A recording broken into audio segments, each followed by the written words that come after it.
of human affairs.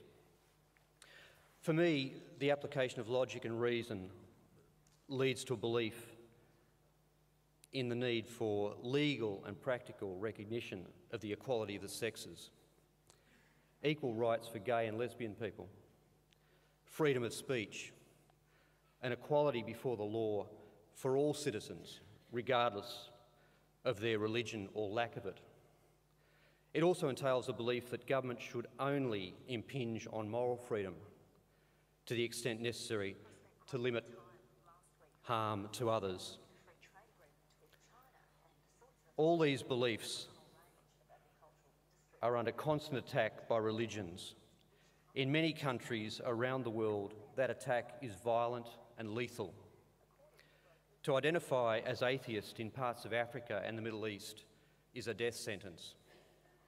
Although non-believers are at least 23% of the population of Australia, according to the last census, we are treated with disdain by our current and past governments. The Atheist Foundation of Australia was founded to confront the medieval stupidity that is familiar to most of us as Christianity or Islam, or any of the hundreds of other variants of the same ridiculous ideas. We take some credit for the astonishing growth in the number of non-believers identifying as such on the last census. We ran a bus poster campaign to raise awareness of the census question in 2010. We presented the world's first global atheist convention here in 2010 and again in 2012. Tonight, we are proud to bring you one of the world's most influential thinkers, Richard Dawkins. An appetite for wonder is the springboard for all scientific endeavour. The breathtaking beauty of life, the galaxy, and the known universe is the driving force behind man's search for knowledge and truth. Richard Dawkins' career as a scientist is beautifully and humorously documented in the first part of his autobiography, An Appetite for Wonder. I commend this book and his other published works to you, although I can excuse you from his scientific papers on chick pecks and fly grooming. The Selfish Gene was Richard's first book and, in my opinion, is a benchmark in the exposition of the complexities of natural selection to a lay audience. The God Delusion is an inspirational and controversial book. I think it is true to say that few atheists have not read The God Delusion and been either persuaded by it or had their views validated by it. Richard's clear and precise writing and willingness to be controversial are hallmarks of his written and spoken engagement with the public. Naturally, this leads to cries of moral outrage from the religiously inclined, and in recent times, from those religiously wedded to fashionable moral ideas. Tonight, you'll have the opportunity to hear Richard discuss his work and life, and perhaps defend himself against those who have been offended by him. Leslie Cannold is one of Australia's leading intellectuals. She's an author and commentator on ethics, gender politics, and reproductive rights, and a breath of fresh air in the tawdry world of Australian political discourse. She shares with Richard a commitment to logical thought and the need for public discourse or discussion of controversial but important ideas. I'm sure that her views diverge from Richard's on some issues, and I expect that their discourse this evening will touch on some of those differences. Let's celebrate the fact that we are here in a largely democratic and secular country and can publicly discuss controversial issues without fear of fatwa, inquisition or imprisonment. After Leslie's interview, members of the audience will be invited to ask questions of Richard and Leslie. So please welcome Leslie Cannold and Richard Dawkins. The first thing I really wanted to ask you was what made you change your mind?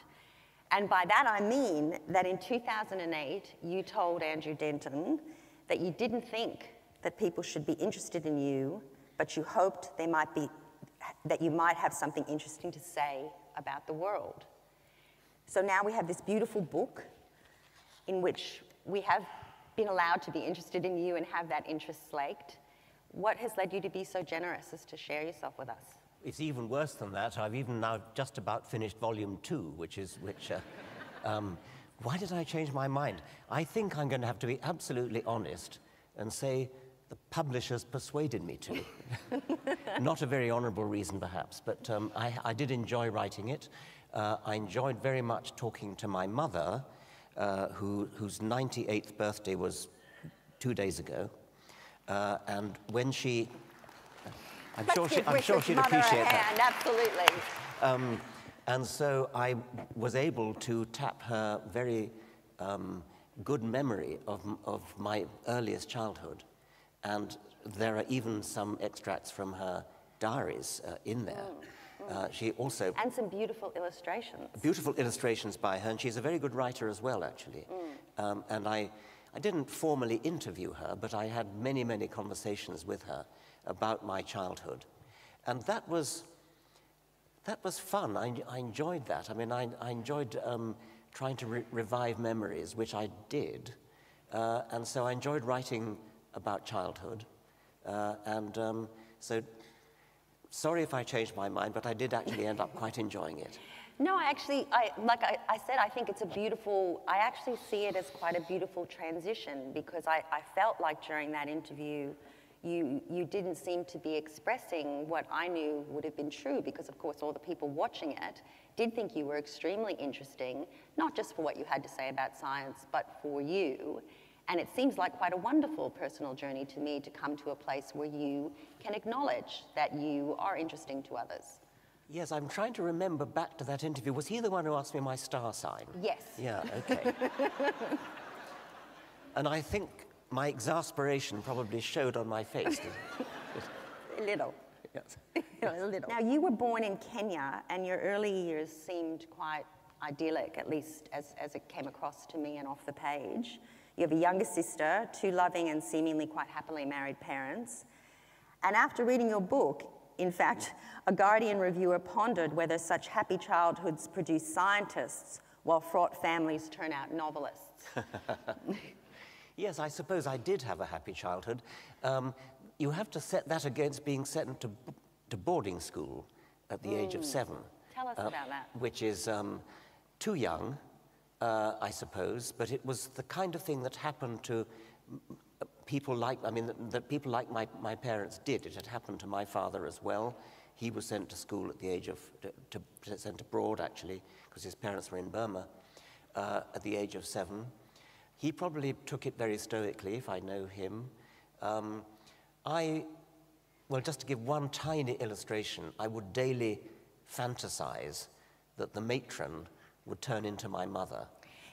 Yes, and in fact, can you read us, because I found that quite a poignant fantasy about the matron. So I thought maybe you could read to us from here. From there? Just that down bit. To the bottom of the page? Yeah, and I think it flips over a little bit.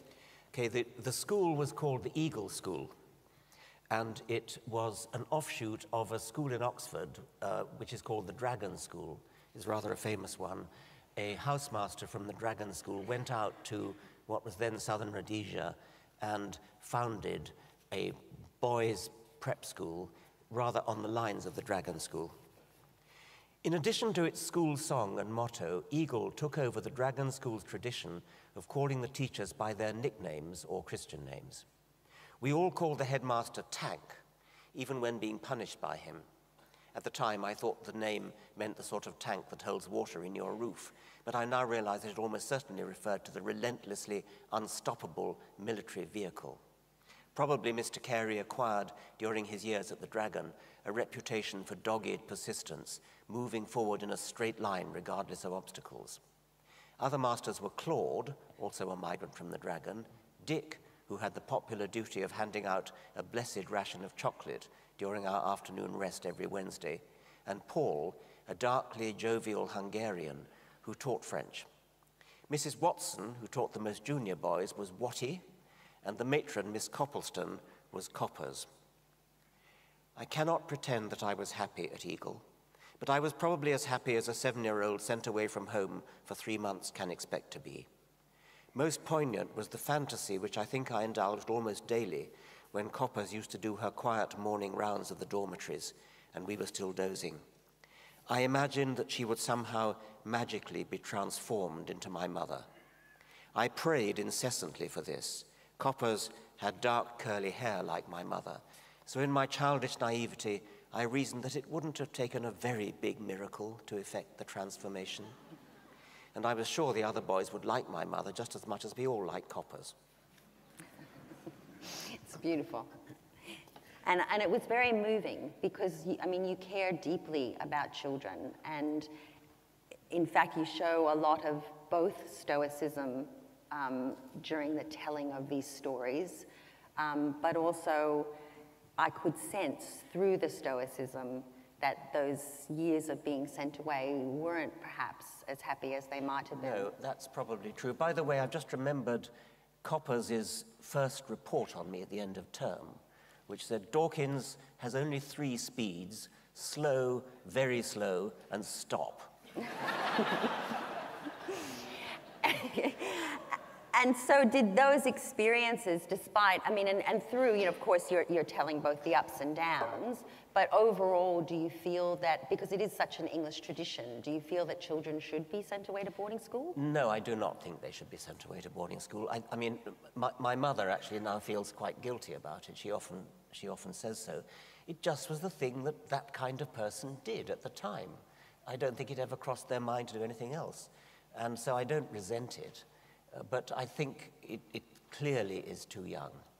So Richard, one of the interesting things that I came across when I was doing the research for this interview is one thing I thought I knew definitely about you was that you were an atheist. And then I started reading, and then I started listening to clips. And what I discovered was, in fact, at different times, you have not necessarily felt that that was the right description for you. So for instance, at one point, you had an interesting interview with someone who the person who kindly put the clip on YouTube unfortunately never named, so we'll just have to call him Blogs. But you had a very interesting debate with Blogs in which you said, you could possibly persuade me that there was some kind of creative force in the universe. There is some kind of physical, mathematical genius who'd created everything. The expanding universe, devised quantum theory, relativity, and all that. You could possibly persuade me of that. And on Q&A, you said, and this was probably just a few years ago, that you vacillate about thinking that atheist is the correct way to describe yourself, or given your sensitivity to the importance of the scientific method and the need for a modesty about what we can and can't know definitively, that maybe that's not the right term. So can you tell me where you're sitting today? Yes, I think we're really talking terminology here. I don't remember exactly who that interviewer, was it an interview or an argument? I think he was probably a religious person. Oh, I know who you mean. I think his name is John Lennox. Okay. Did he have a strong Northern Irish accent? He did indeed. Yes, okay. Yes. This was John Lennox, and thereby hangs quite a revealing and interesting tale, actually, which I'll tell before answering your question. I had a previous encounter, well, 2 previous encounters with John Lennox, in one of which I had assumed that he was a sophisticated theologian who therefore would not believe in things like the virgin birth, turning water into wine, walking on water, that kind of thing. So not a literalist. That's right. And so I paid him the compliment of saying, well, obviously, I assume you don't believe in the virgin birth. I assume you don't believe in Jesus turned water into wine. But he interrupted me and said, yes, I do believe in those things. And I was rather astonished, and I pressed him on it and made sure he really, really did believe it. He really did believe those things. So then that was a radio interview. And then later, I encountered him under the same auspices in the Oxford University Museum, which was filmed, and that's the one that you saw. Okay. And I began by saying that I might be prepared to believe in a deistic God, a kind of divine physicist or mathematician who set up the laws of physics and solved all the deep, deep problems of where the laws of physics come from, and then stood back and let things happen.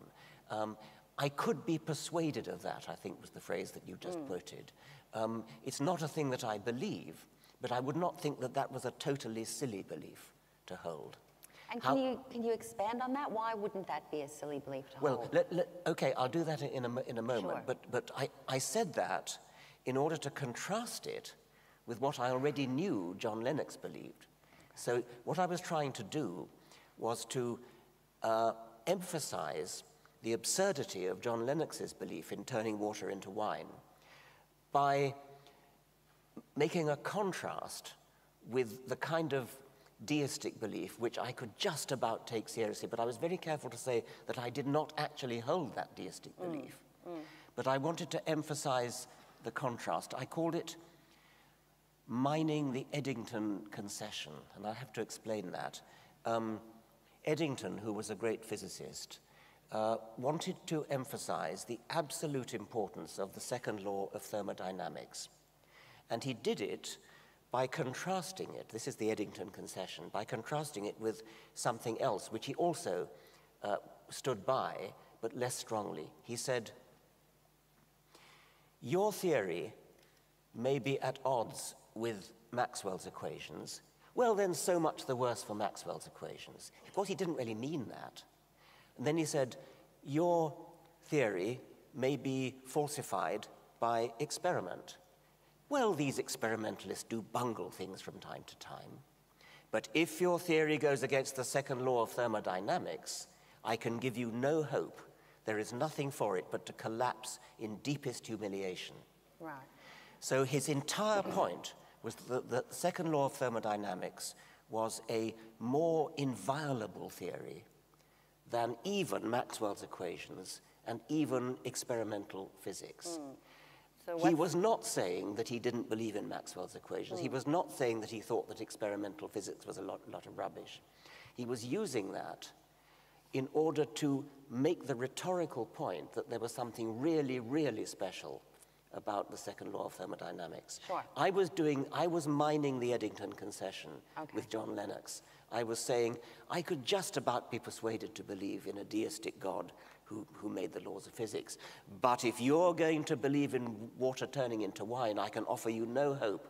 Okay, so what you're saying, in other words, is you would prefer not to sort of explain to us why it is that you believe that, because really it was just a rhetorical flourish. I was really just doing an Eddington concession, but the story goes on. The very next, I think it was 2 days later, John Lennox went up to Scotland, went up to Inverness, and made a speech on his own. And it happened that I had a close friend living in Inverness, and she went to the lecture and took very detailed, meticulous notes. And John Lennox said, 2 days ago in Oxford, I heard Richard Dawkins admit. Well, it caught my attention too. Exactly. Right. So do you still use that rhetorical flourish? I actually prepared a lecture called Mining the Eddington Concession, right. in which, to an audience of atheists, I warned people against doing it. Because it can be misused. Yes. It can be misused. I mean, I don't mind expanding on the deistic point, because I've now fully explained that I don't actually believe that there is a deistic God who started the laws of physics, but that is less absurd than a theistic God who reads your thoughts, answers your prayers, forgives your sins, walks on water, is born of a virgin, etc. Okay, here's another question for you. You've been criticized by various religious intellectuals on the infinite regress problem of the who made God question, and perhaps when you answer the question you can explain to everybody what that infinite regress problem is. They say you made a simple category error by assuming that God isn't able to transcend this type of limit by existing outside the universe. What's your response? And that came from Paul Mackey. Okay, well, that carries on very nicely from the previous point, actually, because if we imagine this deistic God who set up the laws of physics and the constants of physics, it is undoubtedly true that physicists have yet to fully explain the origin of the cosmos, the origin of the laws of physics.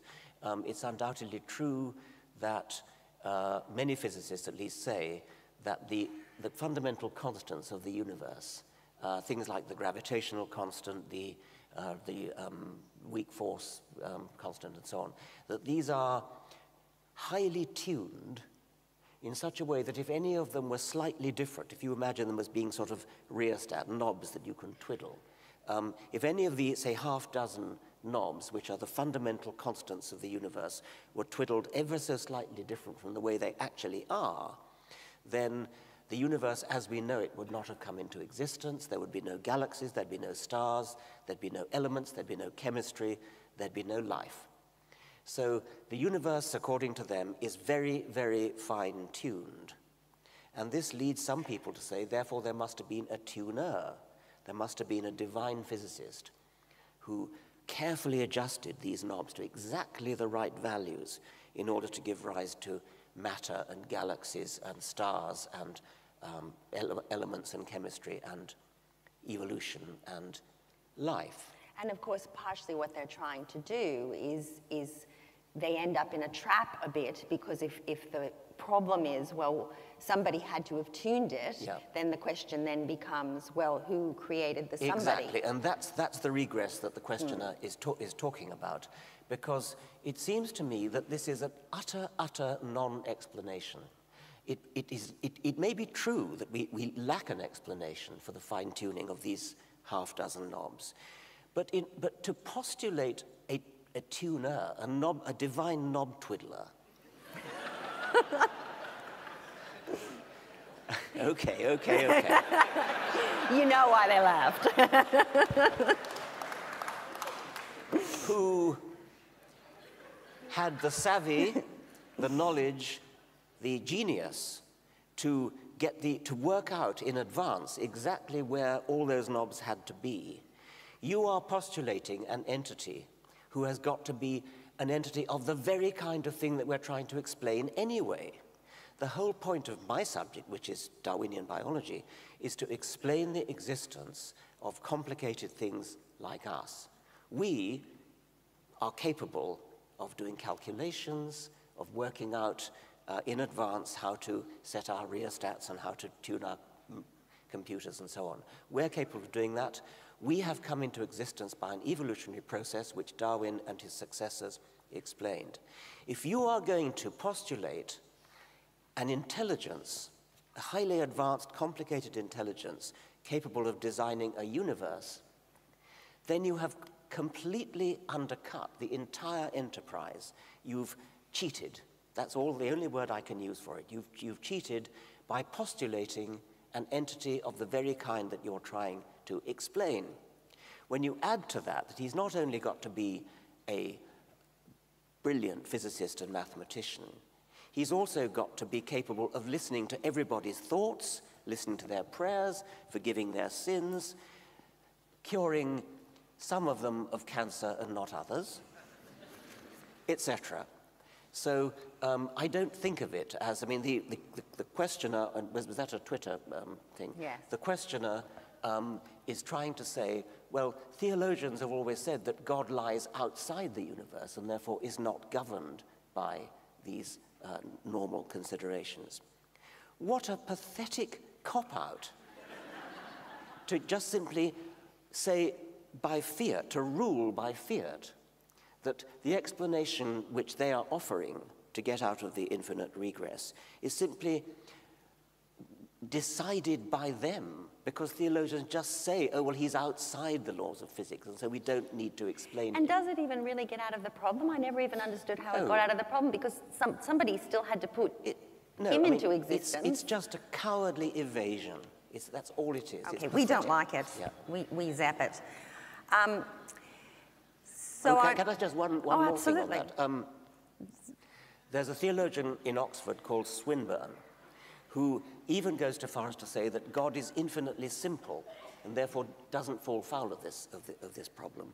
So any problem that you have that you can't solve, you say, God did it, and that's not a problem because God's infinitely simple, and that's all there is to it. He actually says that you need God in order to keep every single fundamental particle, every electron, every proton, every quark, he's got his fingers on every one of them and he's controlling them. He's controlling every single particle in the universe, but he's simple. And he loves you. Right. Copyright George Carlin. So philosopher John Rawls describes something called the paradox of tolerance. And this is the requirement of a just society to tolerate the intolerant. Otherwise, that society would itself be intolerant and thus unjust. However, Rawls also says that the freedom of the intolerant can be restricted. So when we're talking about the intolerant, of course, we're talking about people who say, I don't want to tolerate abortion, I don't want to tolerate your atheism, I don't want to tolerate women dressing in particular ways. So they're intolerant. They don't just want to say, I'm happy to dress like this, believe these things, and that's good enough for me that I live in a society that's free to do that. They're actually intolerant of other people doing what they don't believe. So Rawls says you have to tolerate those people, otherwise you are yourself not tolerant. But then he says that the freedom of the intolerant can be restricted where the tolerant sincerely and with reason believe their own security and that of the institutions of liberty that give effect to tolerance are in danger. So what I want to ask you is, should this woman be tolerated?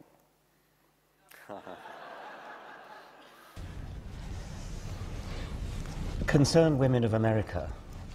I've looked up for America. The scientists who question evolution are being censored out, are being blackballed out of the scientific community, and being told that the rest of the world cannot listen to them. Yeah. So I let that clip go for a while because there's so much in it, isn't there? So there are a couple of questions there, and the broad one, the broad sort of banner is, should this woman be tolerated? But I guess I thought it would be really interesting to ask you, like I struggled to watch that. I had to walk away several times, take some deep breaths, and then return to the scene. So I wondered if you could distill, and then I'll tell you what I thought was so frustrating about it, if you could distill what was so frustrating about that encounter. It did get worse, and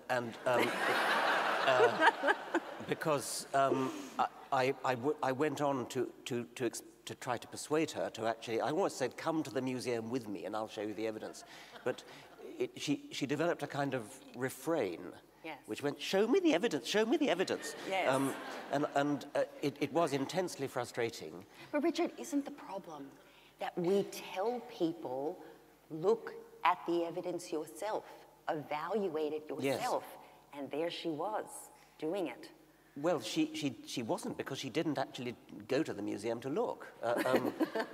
She was... Well, she said she just saw drawings, and there weren't any carcasses. Which, of course, is false. I mean, I forget where that was, but was it in Washington or New York? Anyway, there are first-class museums in both those cities where there's enormous quantities of physical material.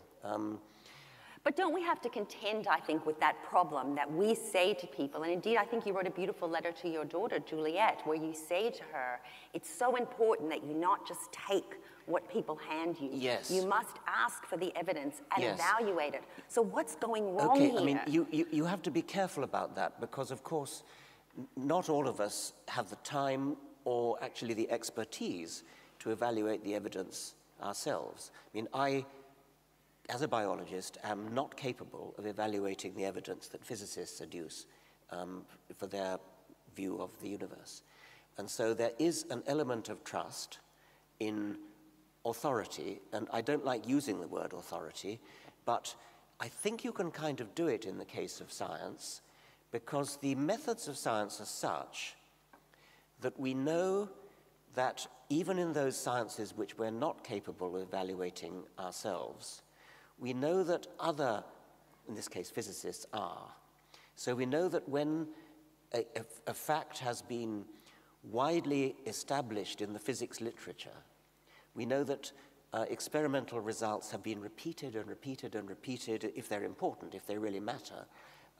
No result will be allowed to stand unless it's been looked at by physicists from all over the world. I mean, in Japan, in India, in America, in Australia. But as you say, it is about trust and authority, and we have had some difficulties with our peer-reviewed journals. We've had some fraud. We've had issues around the validity of the methods. We've got to admit that. We've got to admit that there has been scientific fraud, and it's...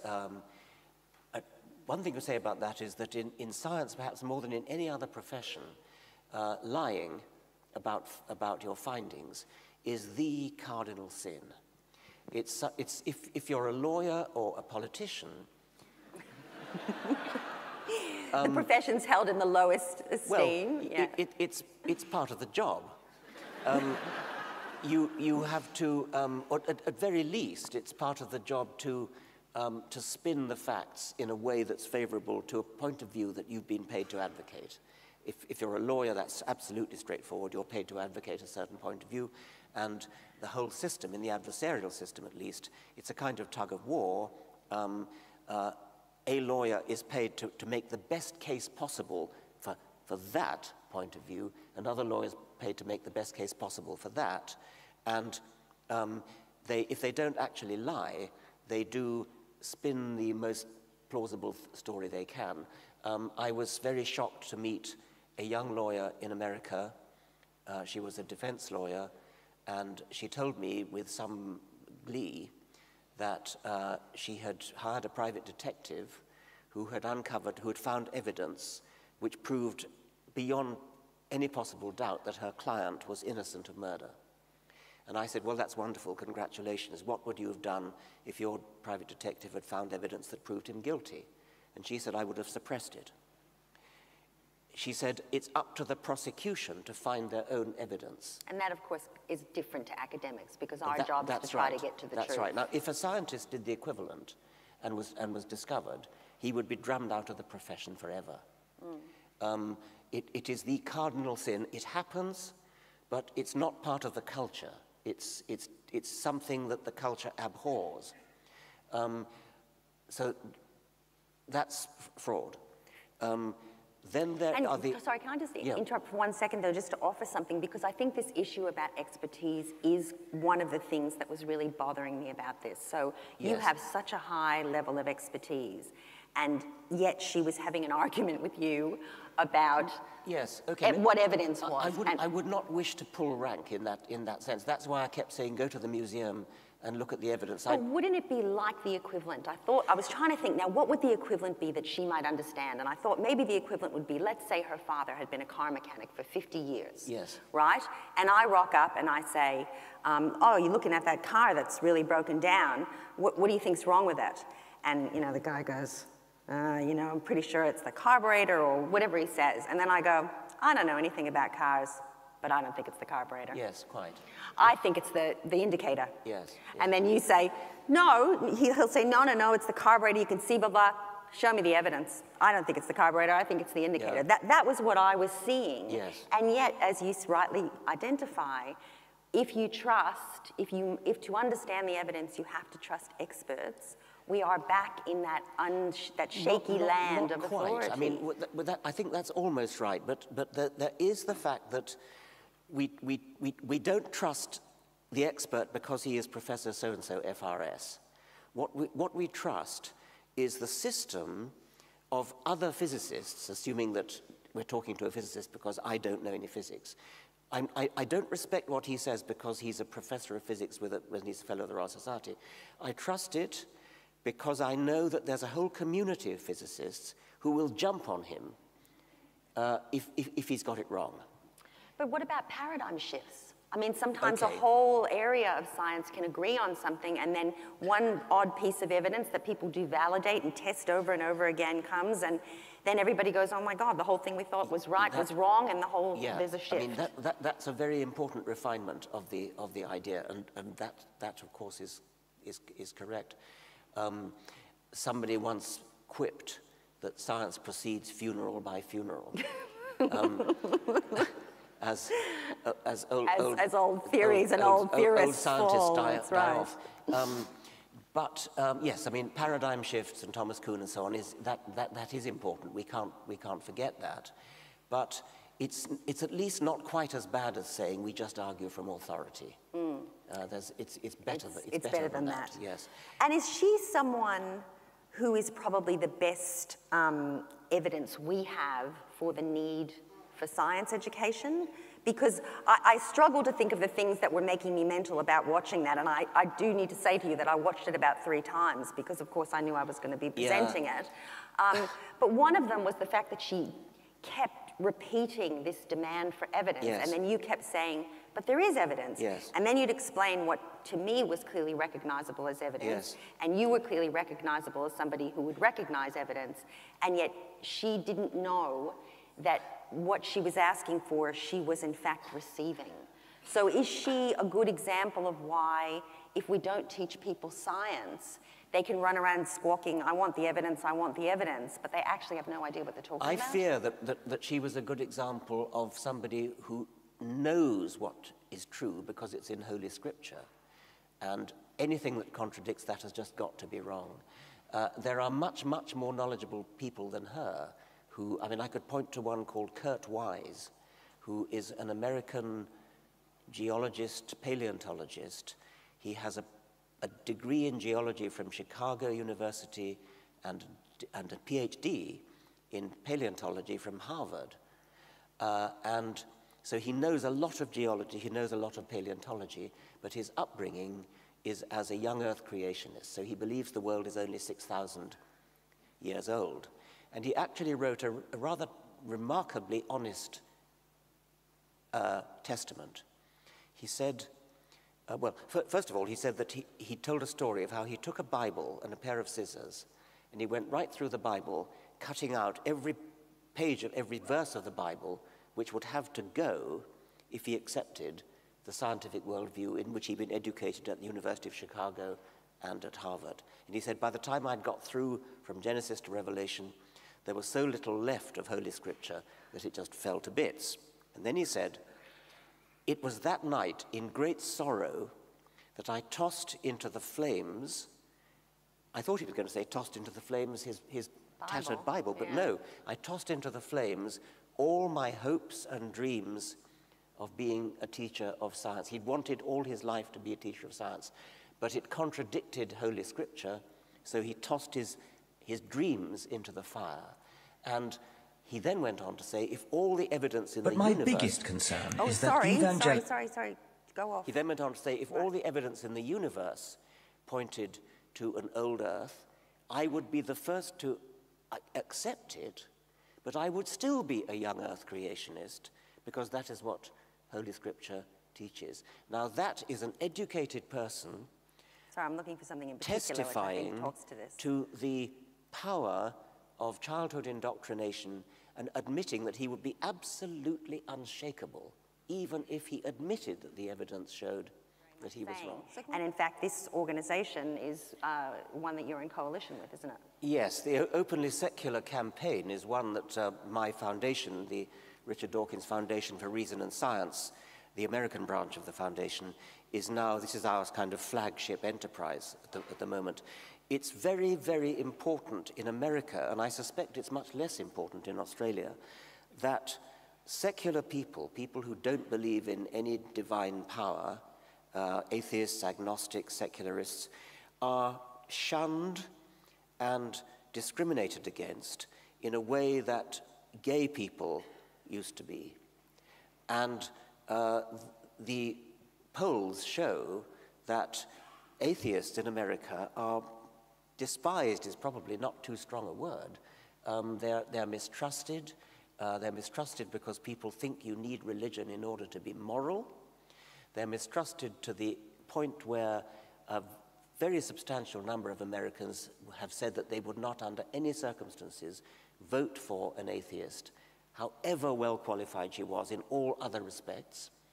And indeed, it is a fact that of all the 535 members of the United States Congress, not a single one is openly secular.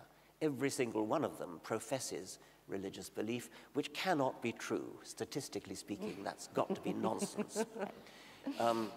So the Openly Secular campaign is a consciousness-raising exercise, borrowing the phrase consciousness-raising from feminists, where it was so incredibly, still is incredibly successful. Consciousness-raising exercise to say atheists, agnostics, secularists, non-believers are nice people just like you, just like the person next door.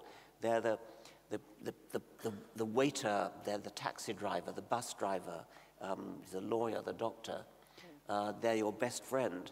You don't realize it because in America people don't own up to being atheists, at least in certain parts of America. So it's a destigmatizing kind of a campaign. Exactly, it's destigmatizing.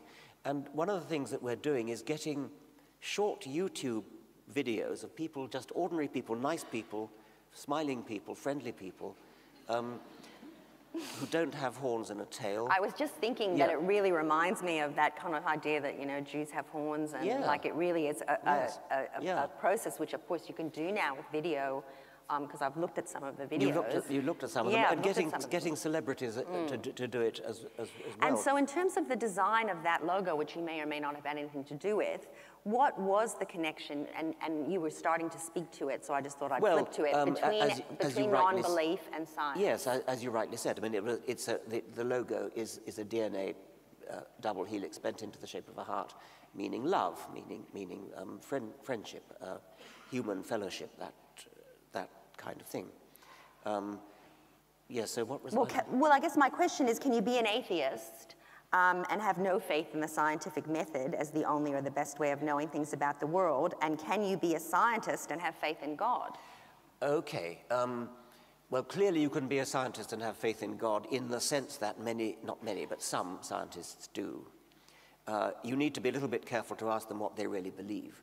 It will often turn out to be a sort of vague spirituality, which not necessarily under that word I would own up to myself. I sort of feel a great surge of emotion when looking up at the Milky Way, say. And some people call that spiritual, which is then confused with religion. And so many scientists who say they're religious actually turn out to be religious only in that Einsteinian sense. There are a few, I think it's about 10% of the Fellows of the Royal Society, 10% of the National Academy of Sciences in the United States, who do believe properly in a personal God in the way that Einstein did not. And that 10% does need explaining, but it is only 10%. Now, the other question you asked is, can an atheist not believe in science?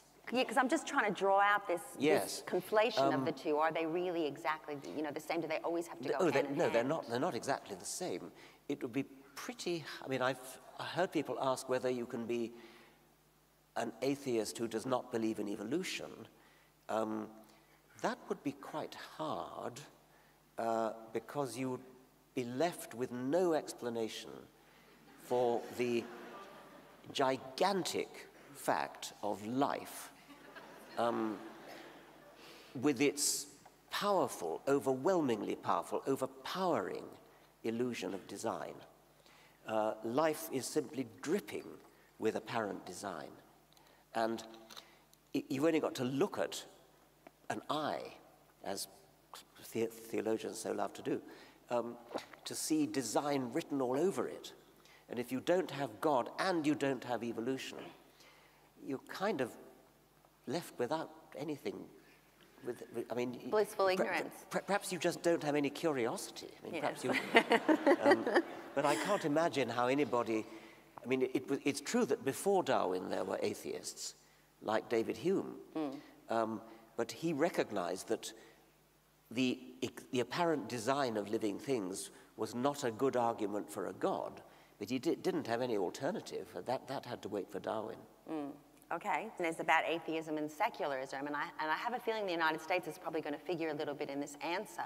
But I suppose you were very fond of not being asked to define things, because you often say, there's a perfectly good dictionary, go and have a look at it.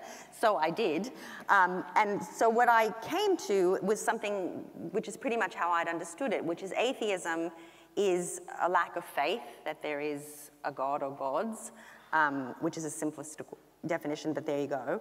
And secularism is the political proposition that church and state must be kept separate. So secularism is really a political proposition, atheism is a belief, and yet we can see, and you can see in the openly secular thing, that those two things are being put together. And so again, I have the same question. Can you be a person of faith and support a secular society? Well, yes. This is a matter of definition, I suspect. And I subscribe to the definition of secularism which you have just given, exactly. And I suspect that the common usage in Britain, and I now learn probably in Australia, is that. But I seem to be learning that in America, secularism tends to be slightly more shifted, by definition, towards atheism. Because atheist is such a loaded, I'm not sure what the reason would be. term. Which dictionary did you look that up in? Do you remember? I think it was the Wikipedia dictionary. Ah, okay. Well, I actually don't know whether this is really right. I've been told that in America secular has a slightly more shifted towards atheist meaning.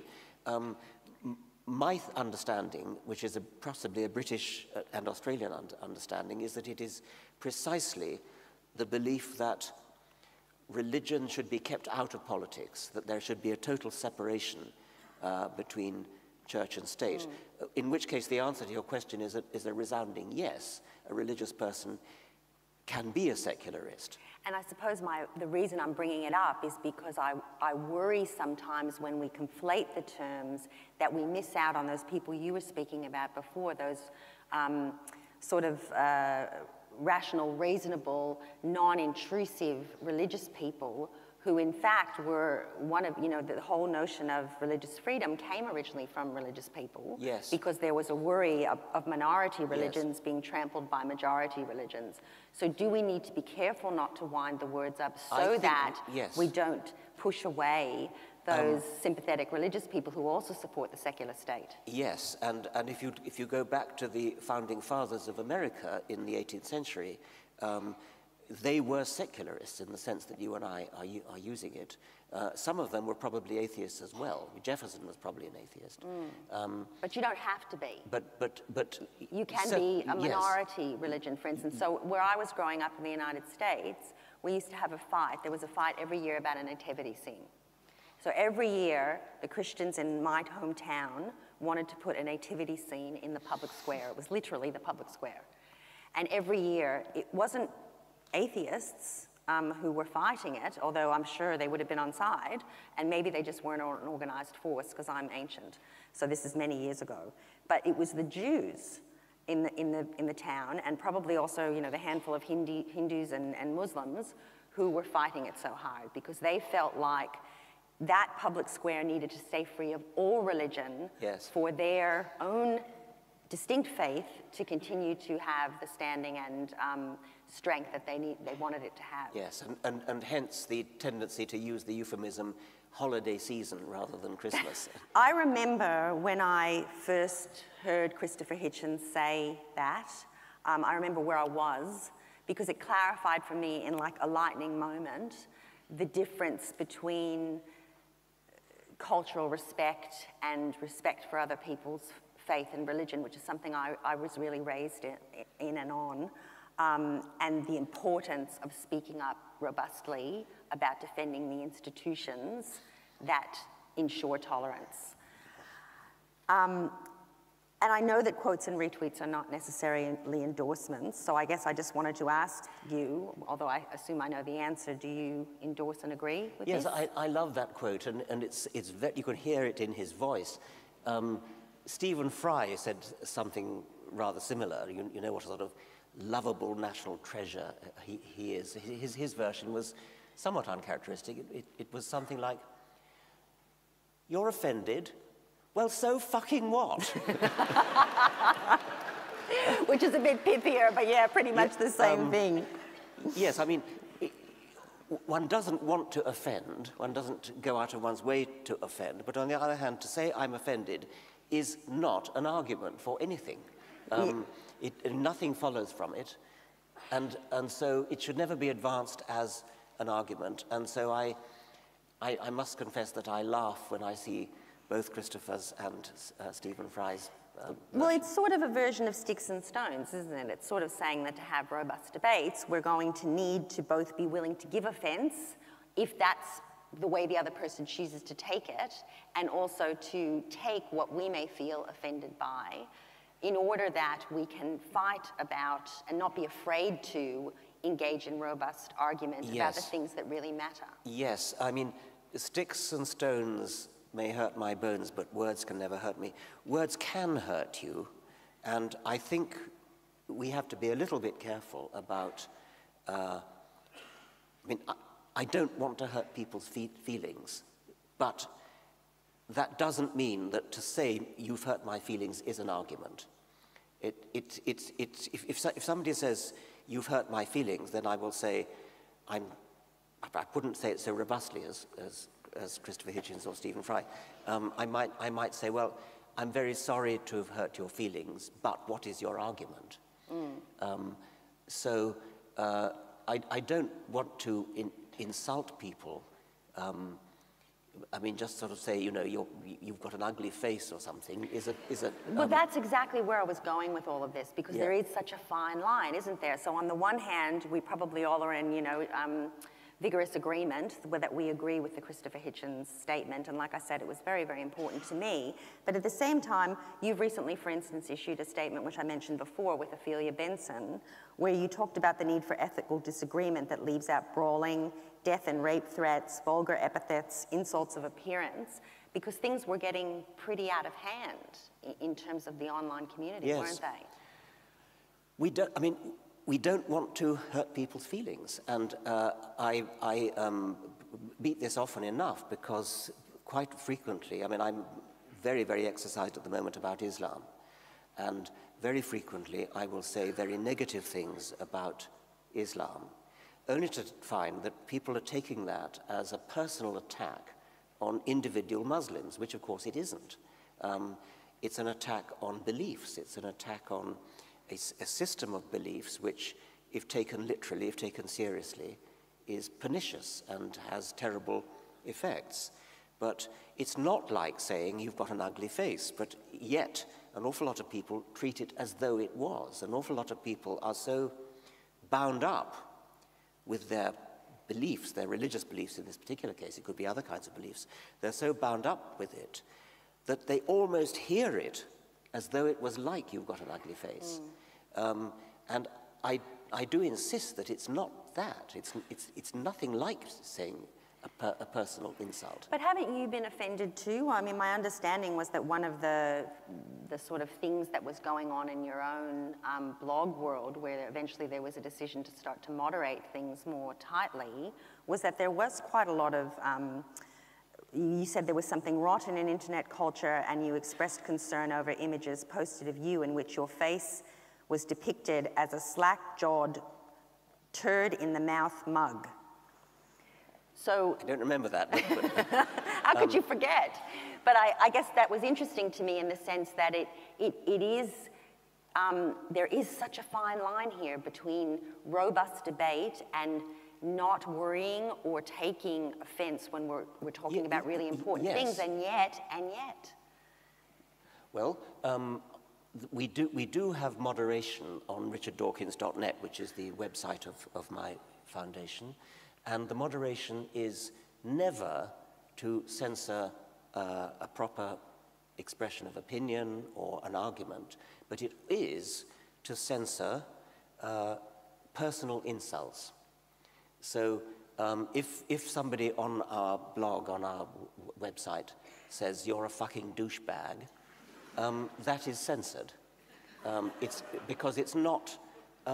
It's not a valid argument. It's not an argument. Technique. No, exactly. That's right. So in other words, the difference you're drawing, and I think that's a really helpful one, is that there's a difference between insulting, there's a difference between threatening, because we all know freedom of speech, but you can't yell fire in a crowded movie house. So we can speak vigorously about ideas that matter to us. You know, where do we come from? Where does the world come from? People can get offended by the rigorous exchange of ideas. That we can't do anything about.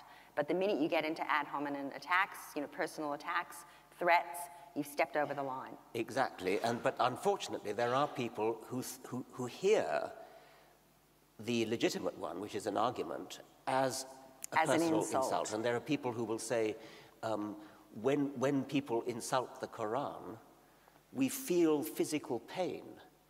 I mean, that's nonsense. You don't feel physical pain. If you think that's physical pain, you need to experience what physical pain is really like. The Quran is just a book. Well, one thing that you've said recently, though, Richard, just to keep drawing out this distinction, because I do think it is very important, and fact, in light of our comments, I think it's particularly important, is that you've said recently that you feel muzzled by a climate of bullying, that in fact the bullying has become so severe online that you felt that there was a climate of intransigent thought police, which is highly influential in the sense that it suppresses people like me. So to me that sounds like that isn't a complaint just about people arguing in invalid ways and insulting you and putting depictions of you up that are insulting. It's really actually people coming down on you so hard and in such an organized swarm kind of fashion that it feels like you have to be, you feel muzzled by that. If the consequence of expressing an opinion in sober language is that there is an immediate downpouring, a feeding frenzy of insults, of "you're a fucking douchebag" variety, that is a deterrent. What if people are swarming you, but they're not saying you're a douchebag, but they're actually criticizing you over and over? That's completely different. I mean, that's absolutely acceptable and fine, but because we all agree that the expletive insult, that those sorts of words can hurt. I mean, in the same way as "you've got an ugly face" can hurt. If you know that to express an opinion in sober, proper, argumentative form doesn't just result in counter-argument, which would be absolutely acceptable, but results in a frenzy of insults of the "you've got an ugly face" variety, or worse, then that is a deterrent. And do you think that's in the eye of the beholder too? Because I'm just going to get up this next slide. So this one's from Blue Beck. And I think, and where she seemed to be coming from, and it is just a tweet, so I'm really just guessing, is that she was responding to this idea that somehow criticism, if there's a lot of it, can feel to another person like a muzzling or censorship. Well, okay, so that's good. I mean, I think that's actually I've said quite a good that thing. again and again. Yes. Criticism, honest criticism, serious criticism, no, I mean, I'm all for that, absolutely, Okay, well, I think that's great. Yeah. So one of the things that, actually, I might just, where are we on time? Someone give me the time. Yeah, okay. So we're going to wind it up, so I'm going to skip this one. We've already seen this one. And this is the last one we'll do. So we'll talk about education, because it's a huge passion of mine. It's a huge passion of yours. Can you see it over there or no? I can see it. Yeah. So this is a couple of tweets we've had about asking Richard to talk about education. This one is, what is our collective responsibility to educate the children of creationists, and by what means can this be achieved in real terms? And that's, of course, our education problem in a nutshell. How do we convey a scientific worldview to children while respecting the rights of their parents? And then this third one from Lydia Fusco. How do you see environmental education featuring in the curriculum 20 years from now? How do you envision the schools of tomorrow, given trends and the impact of technology? So Richard Dawkins, education, discuss. Like you, I'm passionate about education, and I feel terrible about children being denied the beauty of a scientific education. In the 21st century, more than ever before, children have the opportunity of learning the immense beauty of the scientific worldview, which is stunning. I've said it before, that any child of about 12 with a decent education could give Aristotle a tutorial and thrill Aristotle to the core of his being. Aristotle, one of the cleverest people who ever lived, one of the most knowledgeable people of his time who ever lived, but yet, because we now live in the 21st century, a well-educated child of 12 would be able to tell Aristotle things that would blow his mind. And yet there are children who are being homeschooled or schooled in inferior schools which are teaching them arrant nonsense about the world being 6,000 years old, the sort of things that Wendy Wright believes. That is a tragedy, and yet we have to balance our horror at that with the rights of parents, as I think it was Russell Blackford said in that tweet. We don't want to be dictatorial, we don't want to be sort of fascistic, seizing children and putting them in... But isn't the truth that parents don't really have rights, they have responsibilities? Yes, I mean, I think that's right, but if you tried to, if you compelled parents to send their children to schools where the parents were felt that their rights were being trampled, we have to sort of recognize that, and I find it very hard to know quite what the answer is, because I'm often accused of wanting to kind of seize children and bring them up in collective farms and things like that. I mean, in Britain, I expect you have it in Australia as well, we have school inspectors who go around schools listening in on lessons and checking up on how the teaching is going and things. I suppose you could extend that. You could, you probably could, without being too dictatorial about it, pounce on the schools which were teaching obvious scientific falsehoods.